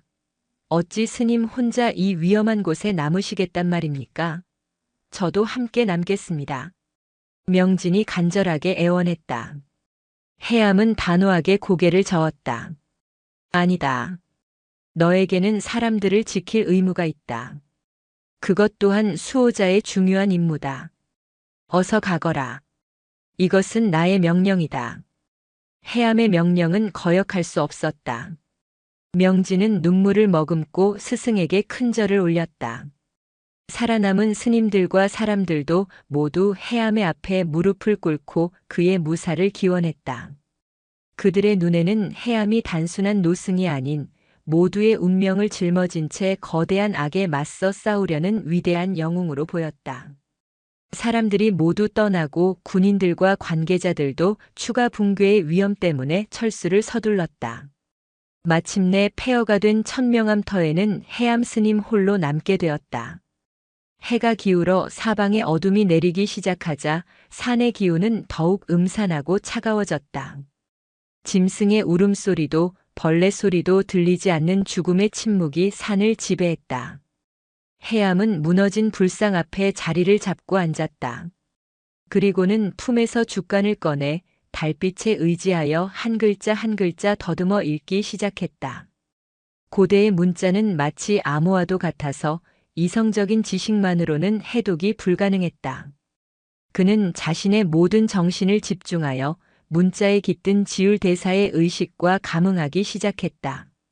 그의 정신이 아득한 천년의 시간 속으로 빠져들던 순간 그의 등 뒤에서 차가운 목소리가 들려왔다. 결국 그 봉인을 열었군. 어리석은 중생아. 해암은 놀라지 않았다. 그는 천천히 고개를 돌렸다. 어둠 속에서 한 남자가 소리 없이 걸어 나오고 있었다. 값비싼 양복을 입고 있었지만 그에게서는 인간의 온기가 전혀 느껴지지 않았다. 그의 눈은 칠흑 같은 어둠 그 자체였고 입가에는 모든 것을 비웃는 듯한 차가운 미소가 걸려 있었다. 그는 현장을 조사하러 왔던 수많은 전문가들 중 한 명으로 위장하고 있었던 자였다. 하지만 그의 정체는 인간이 아니었다. 너는 누구냐? 해암이 낮은 목소리로 물었다. 남자는 미소를 지으며 대답했다. 나는 이 산의 오랜 고통이다. 나는 너희 인간들이 천년간 쌓아올린 증오와 욕망의 결정체이지. 너희가 사기라 부르는 것의 의지다. 그리고 이제 오랜 잠에서 깨어나 나의 세상을 만들려 한다. 너 하나 때문에 그 계획을 망칠 수는 없지. 그의 말이 끝나자 주변의 땅이 부글부글 끓어오르기 시작했다. 땅에 갈라진 틈새로 검은 연기 같은 것들이 피어오르며 기괴한 형상으로 뭉쳐 해암을 둘러쌌다. 해암은 조금도 두려워하는 기색 없이 자리에서 일어났다. 한 손에는 진경을 다른 한 손에는 연꽃 씨앗이 든 토기를 굳게 쥔 채. 사도는 정도를 이길 수 없는 법. 내 놈이 천년의 어둠을 쌓았다면 나는 부처님의 자비와 지울 대사의 숭고한 희생으로 너를 맞서겠다. 노승과 사기의 화신. 폐허가 된 산사에서 세상을 건 운명을 건 최후의 대결이 막 시작되려 하고 있었다. 어둠은 살아있었다. 그것은 단순히 빛이 없는 상태가 아니었다. 스스로 의지를 가지고 꿈틀거리는 생명체였고 천년간 인간의 증오와 원념을 양식 삼아 자라난 굶주린 포식자였다. 폐허가 된 천명암터를 둘러싼 검은 연기는 기괴한 형상으로 변하며 해암을 압박해왔다. 그 중심에 선 양복 차림의 사내, 사기의 화신은 오만한 미소를 지으며 해암을 내려다보았다. 늙은 중이여, 이제 와서 발버둥 쳐봐야 소용없다. 너의 시대는 끝났다. 내가 평생을 바쳐 지켜온 불법이니 자비니 하는 것들은 절대적인 힘 앞에서는 한낱 먼지에 불과함을 깨닫게 해주마. 사내의 목소리가 울리는 순간 해암의 눈앞에 끔찍한 환영이 펼쳐졌다. 산사태가 일어나던 그 순간 약수터 근처에서 겁에 질린 채 흙더미에 휩쓸려 가던 보현보살의 마지막 모습이었다. 그녀의 눈은 원망과 공포로 가득 차 해암을 향해 외치고 있었다. 왜 더 일찍 알려주지 않았나요, 스님? 당신의 침묵이 나를 죽인 겁니다. 해암의 심장이 얼음장처럼 차가워졌다. 죄책감이라는 이름의 독사가 그의 마음을 파고들었다. 사기의 화신은 그 틈을 놓치지 않았다. 그래, 내 탓이다. 내 놈의 오만한 침묵, 세상과 담을 쌓은 그 위선적인 수행 노름이 저 가엾은 여인을 죽인 것이다. 내가 조금만 더 빨랐더라면, 조금만 더 세상에 관심을 가졌더라면 살릴 수 있었던 목숨이다. 환영은 더욱 생생해졌다. 이번에는 산 아래 마을의 모습이 보였다. 사람들이 서로 머리채를 잡고 싸우고 집에 불을 지르고 아이들은 공포에 질려 울부짖고 있었다. 모든 것이 해암의 책임이라며 손가락질하는 듯 했다. 그의 구원이 너무 늦었으며 그의 노력은 아무런 의미도 없다고 비웃고 있었다. 이것이 사기의 방식이었다. 물리적인 힘으로 그를 부수는 것이 아니라 그의 내면을 수십 년간 쌓아 올린 수행의 공덕을 무너뜨리려 하고 있었다. 의심의 씨앗을 심고 죄책감과 절망을 키워 스스로 무너지게 만드는 것. 그것이 가장 효과적이고 잔인한 공격이었다. 해암은 잠시 눈을 감았다. 흔들리는 마음을 다잡기 위함이었다. 그의 입에서 나지막한 연불이 흘러나왔다. 색즉시공 공즉시색. 보이는 모든 것은 실체가 없는 허상이며 허상이 곧 실체임을 깨닫는 반야심경의 구절이었다. 그는 눈앞의 환영이 사기가 만들어낸 거짓임을, 자신의 마음속 번뇌가 투영된 것임을 꿰뚫어 보고 있었다. 그런 캐캐묵은 경전 따위로 나를 막을 수 있을 것 같으냐.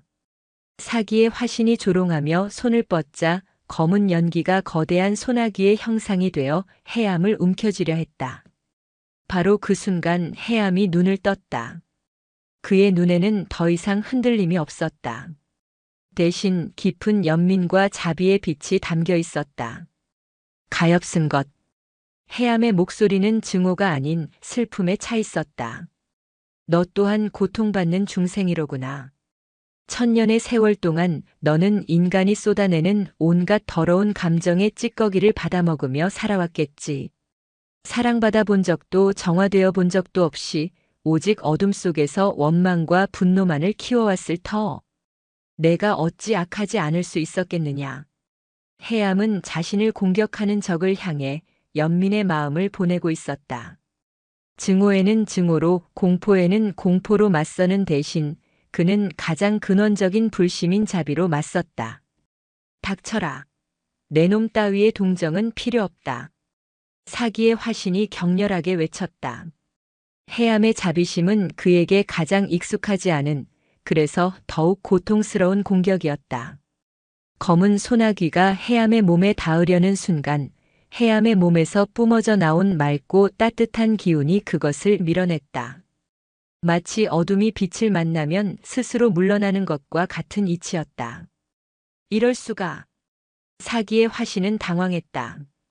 그는 해암의 내면에서 분노나 공포 같은 어두운 감정을 끌어내려 했지만 해암의 마음은 깊이를 알 수 없는 고요한 호수와 같았다.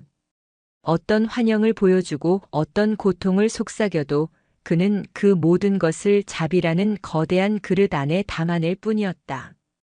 이것이 바로 보이지 않는 전쟁의 본질이었다.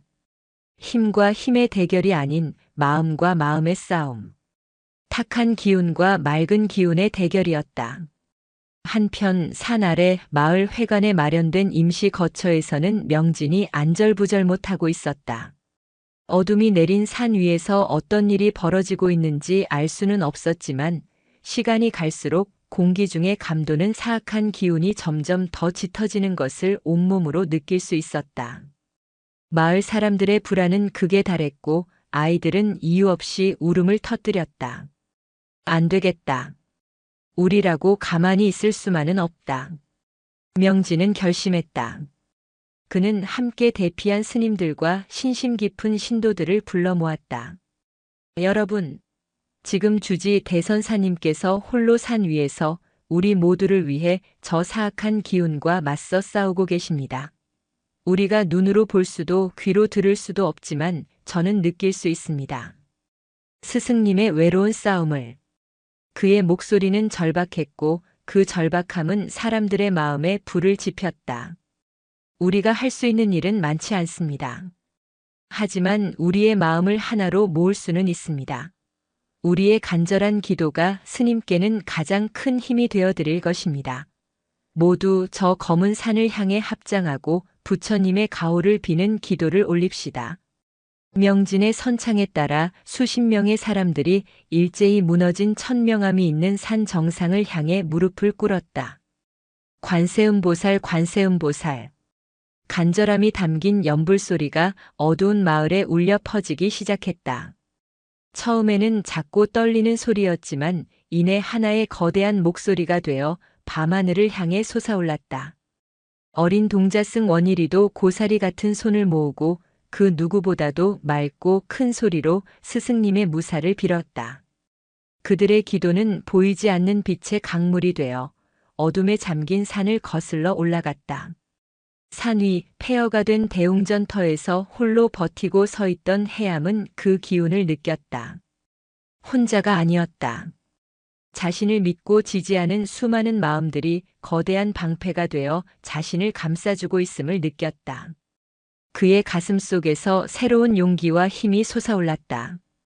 그는 품속에서 진경을 꺼내들었다. 아직 완전히 해독하지는 못했지만 명상 속에서 어렴풋이 깨달은 첫 구절을 힘차게 외쳤다. 천지현황하니 지령은 안식하라. 하늘과 땅은 검고 누르니 땅의 영혼은 편히 잠들라. 해암의 목소리에 실린 불력과 아래에서 올라온 기도의 힘이 합쳐지자 고대의 문자는 비로소 제 힘을 발휘하기 시작했다. 진경의 글자 하나하나가 황금빛으로 빛나며 허공에 떠올랐고 그 글자들이 모여 거대한 결계를 형성하여 해암의 주위를 감쌌다. 크악! 사기의 화신은 황금빛 결계에 닿자마자 살이 타는 듯한 고통의 비명을 질렀다. 그가 만들어낸 검은 연기들이 빛 앞에서 힘을 잃고 쓰러져 갔다. 내 이놈! 고작 낡은 글자 쪼가리로. 사기의 화신은 분노했지만 섣불리 다가오지 못했다. 해암은 흔들리지 않고 두 번째 구절을 외쳤다. 산천진노하거든 자비로 감화하라. 산과 내가 분노하거든 자비로운 마음으로 어루만져라. 두 번째 결계가 펼쳐지며 황금빛은 더욱 강렬해졌다. 그 빛은 단순히 사기를 밀어낼 뿐만 아니라 상처 입은 산의 땅을 어루만지듯 부드럽게 스며들었다. 검게 변해가던 땅의 색이 아주 조금 본래의 흑빛으로 돌아오는 듯 했다. 사기의 화신은 위기감을 느꼈다. 해암이 진경을 모두 해독하고 그 힘을 완전히 깨우기 전에 그를 끝장내야만 했다. 내가 강한 것은 알겠다. 내 놈의 정신력도 저 아래 버러지들의 믿음도. 하지만 내가 지키려는 그 씨앗은 어떠할까? 사기의 화신이 비열하게 웃으며 말했다. 씨앗이 싹을 틔우려면 물과 흙이 필요한 법. 내가 이 산의 모든 물을 썩게 하고 모든 흙을 독으로 만들어버린다면 내 놈의 천년 묵은 씨앗인들 버텨낼 수 있을까? 그의 말이 끝나자 해암이 서 있는 땅 주변의 모든 것이 급격하게 죽어가기 시작했다. 얼마 남지 않았던 풀들은 검게 변하며 타들어갔고 땅은 기름을 쏟은 듯 역한 냄새를 풍기며 검게 물들어갔다. 이 산의 생명력 자체가 급속도로 오염되고 있었다. 해암은 경악했다. 진경의 힘으로 자신을 지킬 수는 있었지만 씨앗을 심어야 할 땅 자체가 죽어버린다면 모든 것이 끝장이었다. 보이지 않는 전쟁은 새로운 국면으로 접어들고 있었다. 이제는 시간과의 싸움이었다. 이 산의 마지막 생명력이 완전히 고갈되기 전에 천년의 씨앗을 싹 틔워야만 한다. 대지는 신음하고 있었다. 사기가 뿜어내는 맹독은 단순한 오염이 아니었다. 그것은 생명의 근원을 파괴하는 저주와도 같았다. 해암의 발밑에서부터 검은 도끼가 스며들어 진경의 황금빛 결계를 좀먹으려 했다. 해암은 이마에 구슬 같은 땀을 흘리며 경전의 힘으로 버텼지만 이대로는 오래가지 못할 터였다. 서둘러야 한다. 해암은 조급한 마음을 다스리며 다시 한번 진경에 정신을 집중했다. 씨앗을 틔우는 법. 그것을 찾아야만 했다. 그의 의식이 고대의 문자 속으로 깊이 파고들자 지울 대사가 남긴 희미한 영상과 메시지들이 머릿속에 떠오르기 시작했다. 그것은 지식이라기보다는 감각에 가까운 직관적인 깨달음이었다. 싹을 틔우려거든 세 가지가 필요하리라. 첫 번째는 용맥수. 산의 정기가 샘솟는 가장 순수한 물. 두 번째는 수호자의 혈. 봉인을 지켜온 자의 생명력이 담긴 피. 세 번째는 가장 맑은 눈물. 용맥수. 해암은 기억을 더듬었다. 천명암에는 사시사철 마르지 않는 영험한 약수터가 있었다. 보현보살이 마지막으로 향했던 바로 그곳. 그 약수터야말로 산의 용맥과 직접 연결된 생명의 젖줄이었다. 하지만 지금 그곳은 수십 톤의 흙과 바위 아래에 파묻혀 있었다. 수호자의 혈. 그것은 이미 석함을 열 때 사용했다. 씨앗을 깨우기 위해서는 더 많은 생명력을 바쳐야 할 터. 기꺼이 감수할 수 있었다. 문제는 마지막 가장 맑은 눈물이었다. 그 의미가 너무나 모호했다. 기쁨의 눈물인가? 슬픔의 눈물인가? 혹은 참회의 눈물인가? 해암은 평생을 수행하며 희로애락의 감정에서 초연해지는 법을 익혀왔다. 그런 그에게 가장 맑은 눈물을 흘리라는 것은 풀 수 없는 화두와도 같았다. 하하, 늙은 중이 고민에 빠졌구나. 사기의 화신이 그의 고뇌를 읽고 즐겁다는 듯이 웃었다. 그래, 어디 한번 해보아라. 이 죽음의 땅에서 생명을 틔울 수 있는지. 내가 방법을 찾는 동안 이 산은 완전히 썩어 문드러질 것이다. 해암은 더 이상 지체할 수 없었다. 그는 먼저 용맥수를 찾기로 했다. 황금빛 결계를 유지한 채 그는 기억과 감각에 의지해 옛 약수터가 있던 방향으로 힘겹게 발걸음을 옮겼다. 한 걸음 한 걸음 내디딜 때마다 도끼가 스며든 땅이 그의 기력을 빼앗아갔다. 마침내 산사태로 거대한 절벽이 되어버린 곳 아래에 다다랐다. 이곳 어딘가에 샘이 있을 터였다. 그는 눈을 감고 귀를 기울였다. 땅속 깊은 곳에서부터 들려오는 아주 희미한 물의 소리를. 마침내 한 지점에서 그는 걸음을 멈췄다. 여기다. 그는 진경을 잠시 내려놓고 맨손으로 땅을 파기 시작했다. 부서진 돌멩이와 날카로운 나무 파편에 손바닥이 찢겨 피가 흘렀지만 그는 아랑곳하지 않았다. 오직 하나의 신념만이 그를 움직이게 했다. 얼마나 팠을까? 그의 손끝에 축축하고 시원한 감촉이 느껴졌다. 바위 틈에서 아주 가늘지만 맑은 물줄기가 솟아나고 있었다. 사기의 오염에도 굴하지 않은 용맥의 마지막 생명력이었다. 그는 작은 토기에 그 물을 소중하게 담았다. 첫 번째 조건이 갖춰졌다. 그가 다시 자리로 돌아오자 사기의 화신은 더욱 기세등등하게 그를 압박했다. 겨우 물 한 모금 구했구나. 그걸로 뭘 어쩌겠다는 것이냐. 너에게는 시간이 없다. 사기는 다시 한번 해암의 마음을 흔들기 위해 가장 악랄한 환영을 만들어냈다. 이번에 나타난 것은 동자승 원일이었다. 하지만 아이의 모습은 평소와 달랐다. 맑고 총명하던 눈빛은 사라지고 그 자리에 탐욕과 이기심이 가득했다. 환영 속의 원일이는 다른 아이의 것을 빼앗고 거짓말을 하며 어른들에게 욕설을 내뱉고 있었다.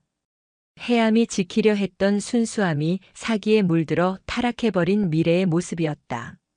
보아라, 저것이 내가 지키려는 미래다. 인간이란 본래 저런 것이다. 아무리 가르치고 닦아봐야 그 본성은 이기심과 욕망으로 가득 차 있지. 너의 노력은 헛되다. 세상은 결국 어둠에 물들게 되어 있다. 포기해라. 해암은 차마 눈을 뜨고 볼 수 없었다. 원일이의 타락한 모습은 그의 심장을 도려내는 것보다 더 큰 고통이었다. 그가 이 모든 고난을 감수하는 이유. 그것은 바로 원일이와 같은 어린 생명들이 저런 어둠에 물들지 않는 맑고 깨끗한 세상에서 살아가게 하고 싶다는 소망 때문이었다. 자신이 실패한다면 저 끔찍한 환영이 현실이 될지도 모른다. 아이들의 웃음소리가 사라지고 서로를 미워하고 상처 주는 일만이 가득한 세상이 될지도 모른다. 그 순간 해암의 가슴 깊은 곳에서부터 뜨거운 무언가가 울컥하고 솟구쳐 올랐다. 그것은 자기 자신에 대한 슬픔도 세상에 대한 절망도 아니었다. 오직 더럽혀질 위기에 처한 저 어린 생명에 대한 순수한 연민과 안타까움. 어떻게든 지켜주고 싶은 대가를 바라지 않는 무한한 사랑. 해암의 주름진 눈가에서 한 방울의 눈물이 조용히 흘러내렸다.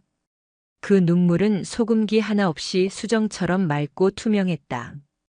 평생을 수행하며 흘려보았던 그 어떤 눈물과도 달랐다. 기쁨도 슬픔도 분노도 회한도 담겨있지 않은 오직 타인을 향한 지극한 자비심만이 응축된 결정체. 아, 이것이었구나. 가장 맑은 눈물이란. 해암은 깨달았다. 그는 떨리는 손으로 그 눈물을 받아 용맥수를 담아놓은 토기에 떨어뜨렸다. 이제 모든 조건이 갖춰졌다. 해암은 다시 한번 자신의 손가락을 베어 붉은 피를 토기 안에 떨어뜨렸다. 용맥수와 수호자의 혈 그리고 가장 맑은 눈물이 한데 섞였다. 토기 안의 물이 희미한 빛을 발하기 시작했다. 해암은 결계의 중심, 아직 사기의 도끼가 미치지 않은 마지막 한 뼘의 땅에 작은 구덩이를 팠다. 그리고는 천년의 씨앗을 그 안에 조심스럽게 놓고 3가지 성물이 섞인 물을 부어주었다. 씨앗이 성스러운 물에 닿는 순간 사기의 화신은 본능적인 위협을 느끼고 경악했다. 내 이놈, 감히 용서하지 않겠다. 사기는 자신의 모든 힘을 끌어모았다. 더 이상 환영 따위로 시간을 끌지 않았다. 그는 계룡산 전체에 뒤틀린 용맥을 뒤흔들었다. 지질학자가 경고했던 상상조차 할 수 없는 규모의 2차 붕괴가 마침내 시작된 것이다. 콱콱콱콱 마이너스. 계룡산의 정상, 천왕봉의 거대한 안반이 굉음과 함께 쪼개지며 무너져 내리기 시작했다. 산 전체가 거대한 괴수처럼 울부짖으며 하늘과 땅이 뒤집히는 듯한 재앙이 천명암터를 향해 쏟아져 내렸다. 사기의 화신이 광기 어린 목소리로 외쳤다. 너무 늦었다, 늙은 중아. 산이 내 놈과 내 놈의 하찮은 꽃봉오리를 함께 집어삼킬 것이다. 세상이 무너져 내리는 혼돈 속에서 해암은 조금도 움직이지 않았다. 그는 갓 씨앗을 심은 축축한 땅 위에 두 손을 모아 덮었다. 그리고는 눈을 감고 진경의 마지막 장 생명을 깨우는 바라의 진언을 외기 시작했다. 어둡고 축축한 땅 속. 천년간 잠들어 있던 검은 씨앗은 미동도 없었다. 과연 그는 실패한 것인가? 세상에 종말이 있다면 바로 이런 모습일 터였다. 천왕봉이 무너져 내리며 쏟아내는 수억 톤의 암석과 토사는 이전의 산사태와는 비교조차 할 수 없는 거대한 죽음의 해일이었다. 하늘은 흙먼지로 가려져 칠흑같이 변했고 땅은 거대한 배가 난파하듯 요동쳤다. 사기의 화신은 그 재앙의 중심에서 승리를 확신하며 광소를 터뜨렸다. 그 순간 산 아래 마을 회관에서 기도를 올리던 명진은 땅을 뒤흔드는 격렬한 진동의 비명을 질렀다. 이럴 수가 스님. 그는 직감했다. 지금이 마지막 순간이라는 것을. 스승님의 목숨이 경각에 달려있다는 것을. 그는 쉰 목소리로 사람들을 향해 외쳤다. 모두 정신 차리시오. 기도를 멈추면 안 됩니다. 우리의 마음이 스님을 지켜드릴 마지막 방패입니다. 더 큰 소리로, 더 간절하게 우리의 모든 희망을 스님께 보내드립시다. 명진의 절규에 공포에 질려있던 사람들의 눈에 다시금 결의가 차올랐다. 그들의 연불 소리는 이제 기도가 아닌 절규에 가까운 외침이 되었다. 수십 개의 목소리가 하나의 거대한 파동이 되어 무너져 내리는 산을 향해 어둠 속에서 홀로 싸우고 있을 한 사람을 향해 뻗어나갔다. 동자승 원일이는 눈물을 뚝뚝 흘리면서도 작은 두 손을 굳게 모으고 외쳤다. 우리 스님 살려주세요. 부처님, 보살님, 우리 큰 스님 제발. 아이의 순수한 마음에서 비롯된 기도는 그 어떤 경전보다도 강한 힘을 지니고 있었다. 그 모든 염원이 하나로 합쳐져 거대한 빛의 기둥이 되어 하늘로 솟구쳤다. 그리고 그 빛은 정확히 폐허 속에서 홀로 버티고 있는 해암에게로 쏟아져 내렸다. 해암은 그 기운을 느꼈다. 자신을 향한 수많은 사람들의 믿음과 사랑. 그것은 진경의 마지막 진언을 완성시킬 마지막 한 조각의 퍼즐이었다. 그의 몸이 다시금 맑은 기운으로 가득 찼다. 그는 마지막 남은 모든 생명력을 짜내어 땅을 향해 외쳤다. 옥만이 밤매훔. 어둠 속의 연꽃이여 천년의 잠에서 깨어나 세상을 비추어라. 그의 외침이 끝나는 순간 기적이 일어났다. 해암의 손바닥 아래 축축한 땅 속에서 딱 하는 아주 작은 소리가 들렸다. 천년간 돌처럼 굳어있던 씨앗이 마침내 스스로의 껍질을 깨트린 것이다. 이내 검게 죽어있던 땅을 뚫고 세상 그 어떤 것보다도 선명하고 찬란한 빛을 띤 작은 새싹 하나가 고개를 내밀었다. 그것은 단순한 식물의 싹이 아니었다. 순수한 생명 에너지의 결정체였다. 새싹이 돋아나는 순간 그 주변으로 눈부신 황금빛 파동이 원을 그리며 퍼져나갔다. 파동이 닿는 곳마다 사기가 내뿜던 검고 끈적한 도끼가 햇살 앞에 안개처럼 쓰러져갔다. 역한 냄새는 사라지고 그 자리에 더없이 맑고 향기로운 향기가 피어올랐다. 이럴 수가. 말도 안 돼. 사기의 화신이 경악하며 뒷걸음질 쳤다. 황금빛 파동은 그에게 끔찍한 고통이었다. 마치 온몸이 정화의 불꽃에 타들어가는 듯한 느낌. 그의 몸을 이루고 있던 검은 연기들이 치익 소리를 내며 흩어지기 시작했다. 새싹은 믿을 수 없는 속도로 자라났다. 몇 초 만에 줄기가 솟아나고 넓은 연잎이 펼쳐졌다. 연잎 하나하나가 펼쳐질 때마다 황금빛 파동은 더욱 넓고 강하게 퍼져나가 죽어가던 산의 대지를 빠른 속도로 정화해 나갔다. 쏟아져 내리던 산사태의 기세가 눈에 띄게 약해졌고 미친 듯이 울부짖던 산의 진동도 서서히 잦아들었다. 천년 수련은 사기를 정화하는 것뿐만 아니라 분노한 산의 마음을 달래는 힘까지 지니고 있었다. 이제 전세는 완전히 역전되었다. 사기의 화신은 필사적으로 어둠의 기운을 끌어모아 연꽃을 공격했지만 연꽃에서 뿜어져 나오는 순수한 생명의 빛 앞에서 그의 공격은 무력화될 뿐이었다. 오히려 그의 사악한 기운은 연꽃의 성장을 위한 양분이 되어 흡수되는 듯 했다. 안 돼, 이대로 끝날 수는 없다. 사기의 화신은 자신의 형체가 점점 불안정해지는 것을 느끼며 절망했다. 그는 마지막 남은 모든 힘과 천년간 쌓아온 모든 원한을 한데 모았다. 그의 몸이 하나의 검고 날카로운 창으로 변했다. 그의 마지막 발악이었다. 내 놈만 없으면, 내 놈의 심장만 꿰뚫으면. 검은 창은 소리조차 초월한 속도로 연꽃을 지키고 있는 해암의 심장을 향해 날아왔다. 피할 수도 막을 수도 없는 절대적인 일격이었다. 해암은 담담하게 그 죽음을 마주했다. 그는 자신의 소임이 여기까지임을 직감했다. 씨앗을 틔우고 희망을 싹 틔웠으니 이제 여한은 없었다. 바로 그때였다. 빠르게 자라난 연꽃의 줄기 끝에서 봉긋하게 맺혀있던 꽃봉오리가 마침내 그 모습을 드러냈다. 순백색의 꽃봉오리는 그 자체가 하나의 작은 태양처럼 눈부신 빛을 발하고 있었다.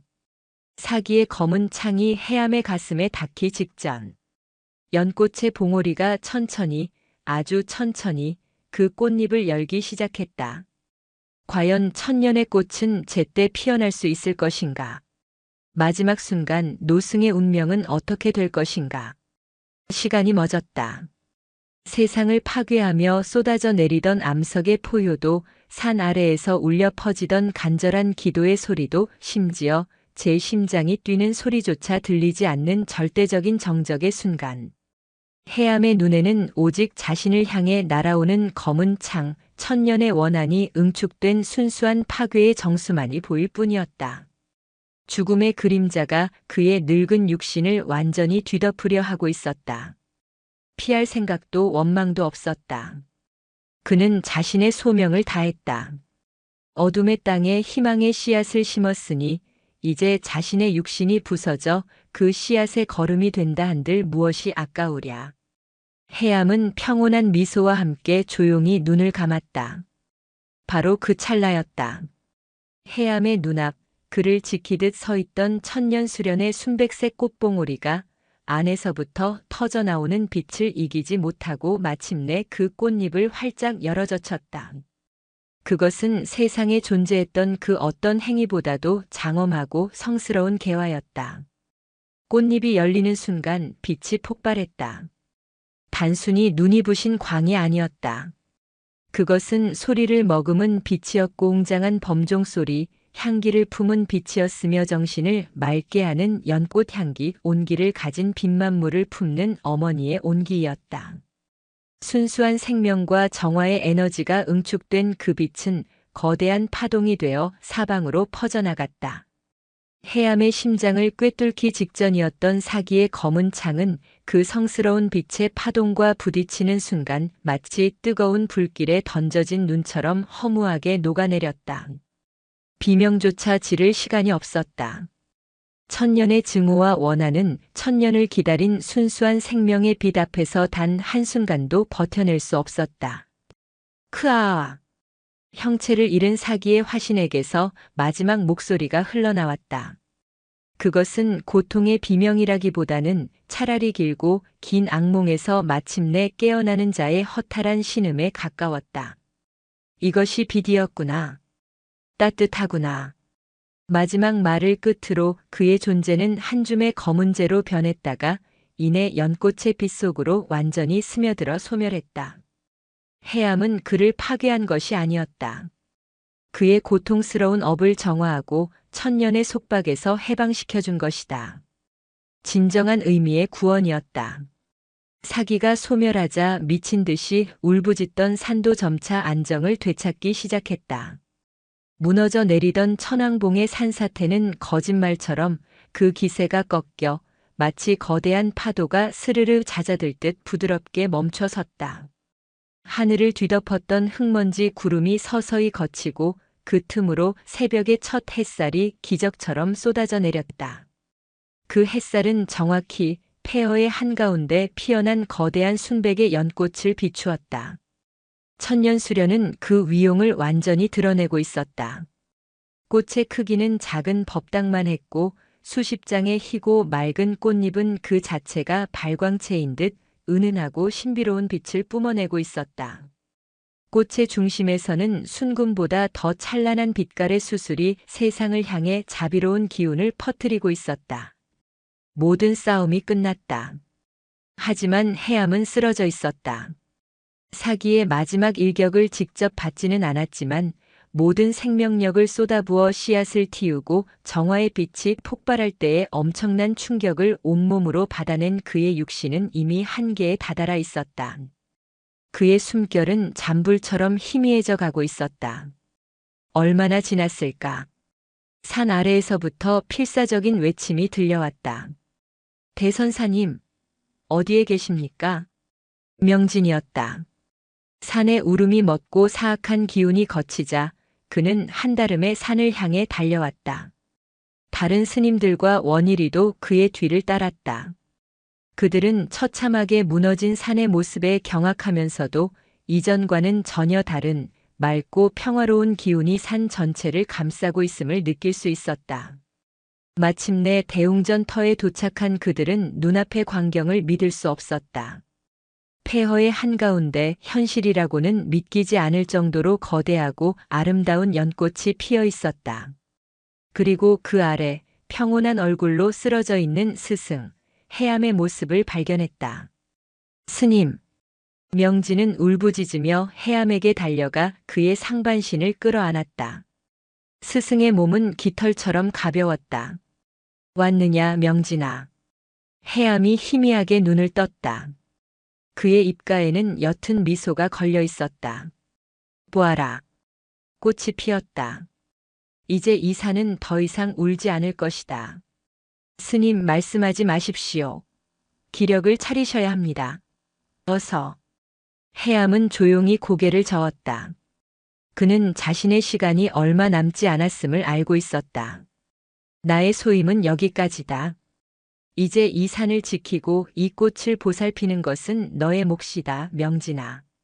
해암은 떨리는 손을 들어 울고 있는 명진의 머리를 부드럽게 쓰다듬었다. 새겨듣거라. 수호자의 역할이란 어둠과 싸우는 것이 아니다. 빛을 가꾸는 것이다.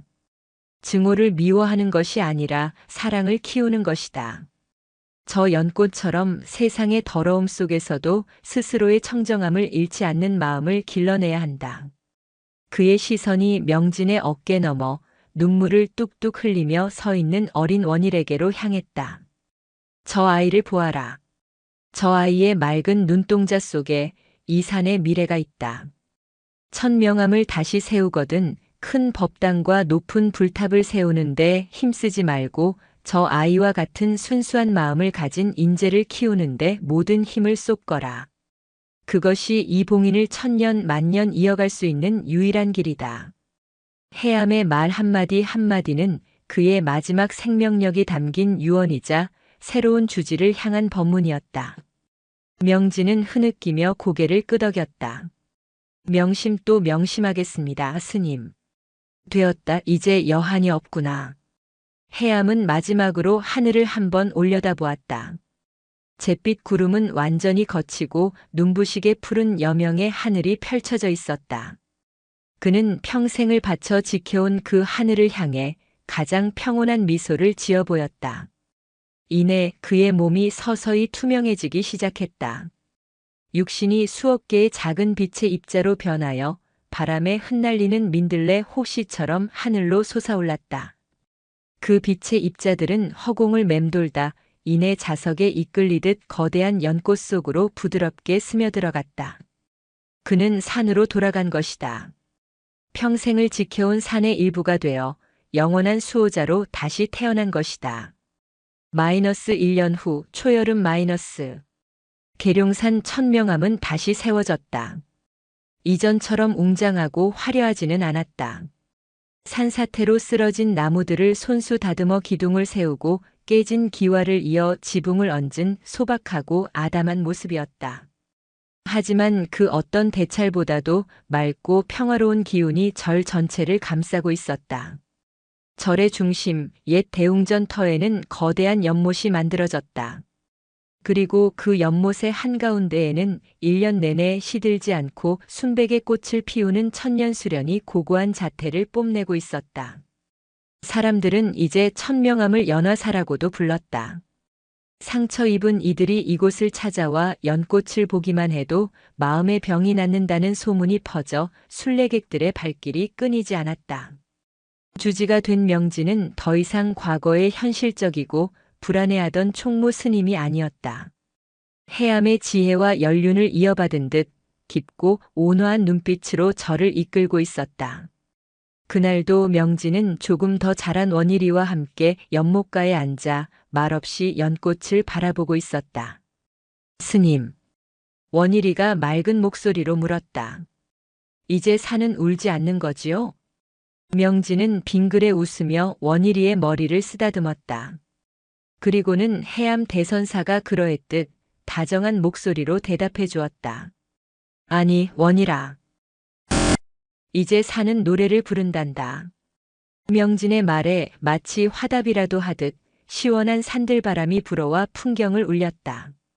댕그럭 마이너스 하는 소리는 더 이상 다급한 경고음이 아니었다. 그것은 상처를 이겨내고 다시 찾은 평화와 희망을 찬미하는 세상에서 가장 아름다운 노래 소리였다. 파괴는 끝이 아니라 더 맑고 순수한 시작을 위한 과정이었음을 계룡사는 그렇게 온몸으로 노래하고 있었다.